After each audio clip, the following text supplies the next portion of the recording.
सानिया मंसूरी नई शिक्षा नीति पर अपने विचार प्रस्तुत करना चाहती हूँ। कुछ चाहत थी, कुछ सपना था, जीवन में कुछ कर दिखाने की। नई शिक्षा नीति की बात हुई, हासिल कुछ नया कर जाने की। नई शिक्षा नीति करेगी नवयुग का निर्माण, आने वाला समय देगा इसका प्रमाण।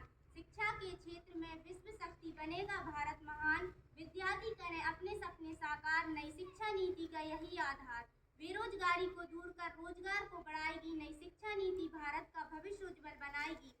जैसा कि आप सभी जानते हैं कि प्रत्येक देश के लिए शिक्षा बहुत महत्वपूर्ण है। केंद्रीय मंत्रिमंडल द्वारा 29 जुलाई 2020 को नई शिक्षा नीति की घोषणा कर देश की 34 वर्ष पुरानी शिक्षा नीति को बदल दिया है।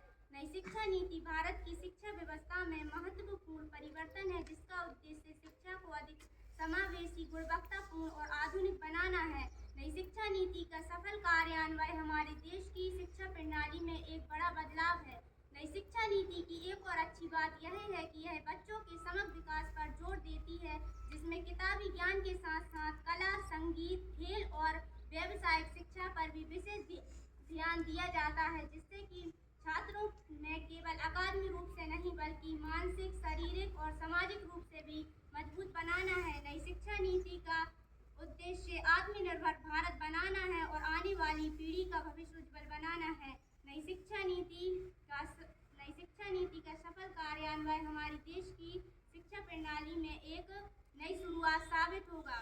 नई शिक्षा नीति में तकनीकी शिक्षा पर भी ध्यान दिया गया है, ताकि विद्यार्थी रोजगार के लिए तैयार हो सके। शिक्षा का अर्थ केवल किताबों से ज्ञान प्राप्त करना नहीं होता, यह हमारे भविष्य की नींव है और यह हमारे विचारों को आकार देती है और हमारे चरित्र का निर्माण करती है और हमें यह सोच समझ के निर्णय लेने में मदद करती है कि हम कौन हैं और भविष्य में क्या कर सकते हैं।